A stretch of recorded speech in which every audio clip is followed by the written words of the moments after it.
Bonsoir à toutes, bonsoir à tous, c'est Raph.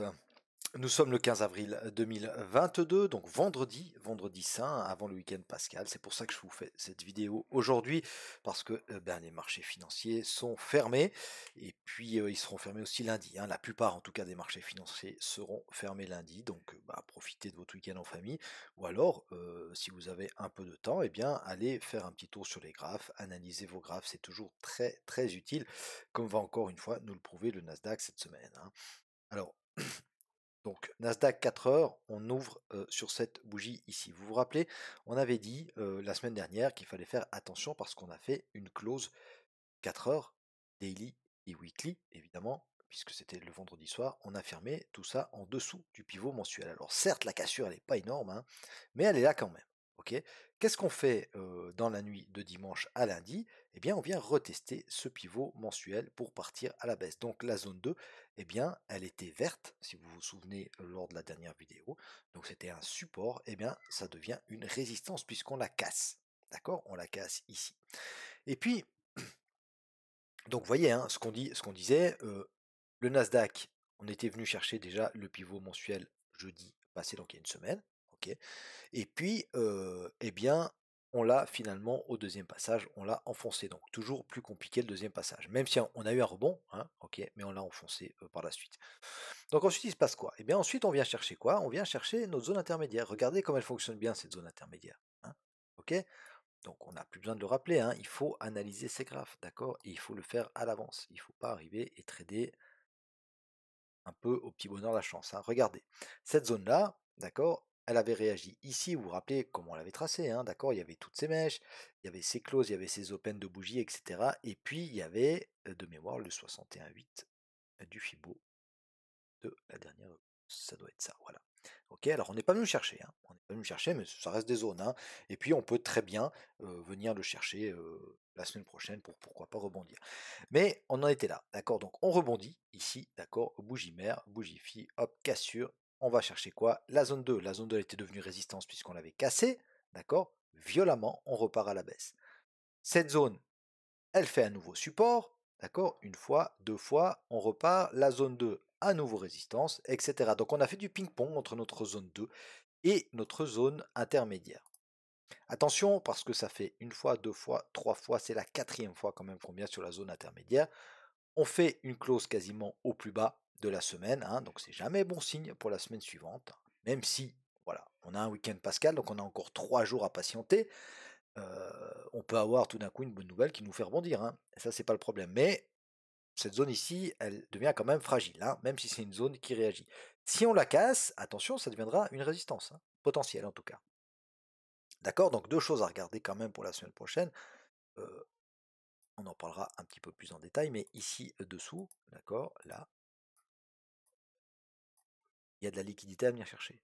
D'accord? Parce qu'il y a des gens qui sont positionnés à l'achat. Ok? Probablement sous cette zone, hein, sous ces deux mèches ici. D'accord?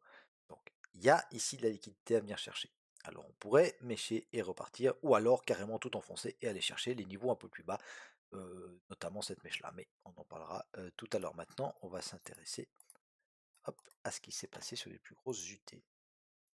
Donc au niveau hebdomadaire, on confirme tout simplement la bougie de la semaine dernière. Vous vous rappelez, on avait dit, on a ici une étoile du soir, c'est-à-dire quoi? On a deux bougies haussières, enfin celle-ci elle n'est pas forcément haussière, hein, c'est un pin bar inversé, elle pourrait être rouge, ça serait pareil. Mais on a une bougie verte, on a une bougie verte ou rouge ici, et puis on a une bougie rouge qui confirme, d'accord? Cette semaine, on confirme tout ça. On a cassé le pivot mensuel, on veut aller voir plus bas ce qui se passe. Attention, 61,8 quand même, hein, parce qu'ici on a un beau rebond. On a un beau rebond, même si on n'a pas réussi à casser cette mèche-là, et ça c'est embêtant. Voilà, donc on verra la semaine prochaine ce qu'il se passe. Mais au niveau hebdo, attention, c'est une belle bougie baissière quand même, hein. Au niveau journalier, donc sans surprise, hein, hop, voilà, alors sans surprise, attention, ça nous a créé ici une petite FTR, hein, vous savez maintenant ce que c'est, vous avez certainement vu ma vidéo, donc cette FTR là, elle nous crée une zone, hein, en journalier, d'accord? Une zone de quoi? Une zone de short, attention, hein, d'accord? Euh, donc il faudra faire attention si on revient sur cette zone-là, il y a le pivot mensuel, etc. Et vous voyez, on a cassé notre zone, d'accord? Et on la reteste, hein, une fois, 2 fois et finalement ça part à la baisse et ça ferme au plus bas, hein. Ça ferme au plus bas, donc attention, peut-être qu'on veut venir revoir ces plus bas là ou en tout cas cette zone ici. OK?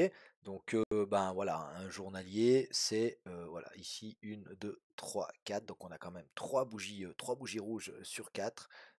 La bougie verte, c'était simplement un retest, hein, comme on a eu mardi aussi.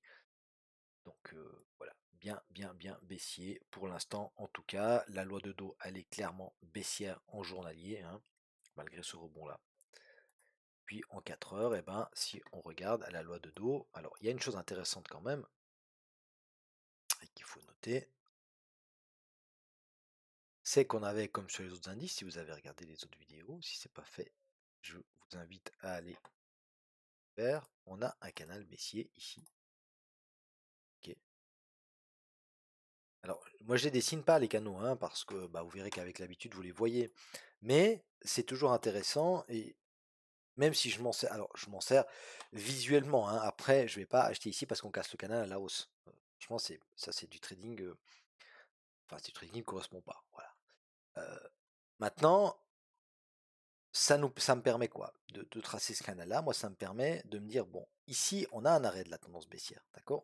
Parce qu'on avait cassé les plus bas, donc on avait fait un plus haut, plus bas que celui-là, et on avait fait un plus bas, ici, plus bas que celui-là. D'accord? Donc on avait déjà une loi de dos baissière. D'accord? Mais le canal, à ce moment-là, eh ben, on ne le casse pas. D'accord? Par contre, ici, on a toujours une loi de dos baissière. D'accord? On n'a pas fait de plus haut. On n'a pas réussi ici. Peut-être pour 1 ou 2 points, mais quasiment pas. D'accord? Par contre, on a un arrêt de la tendance et puis on l'a cassé ce canal. On l'a cassé. Alors, est-ce que c'est une fausse cassure et puis qu'on va réintégrer tout ça à la baisse? Ou alors est-ce qu'on est en train de retester encore une fois cette zone intermédiaire et qu'elle va tenir encore une fois avec le haut du canal et repartir à la hausse? Eh bien, voilà, l'avenir nous le dira, mais en tout cas, voilà, c'est intéressant pour ça, hein, d'accord? Là, on voit que ça pourrait être évidemment une redistribution, mais une accumulation aussi, pourquoi pas, hein. Petite chasse de liquidité, et puis on repart à la hausse. Ok, donc on verra la semaine prochaine. Donc au niveau de nos zones, qu'est-ce qu'on fait au niveau de nos zones? Eh bien on les conserve.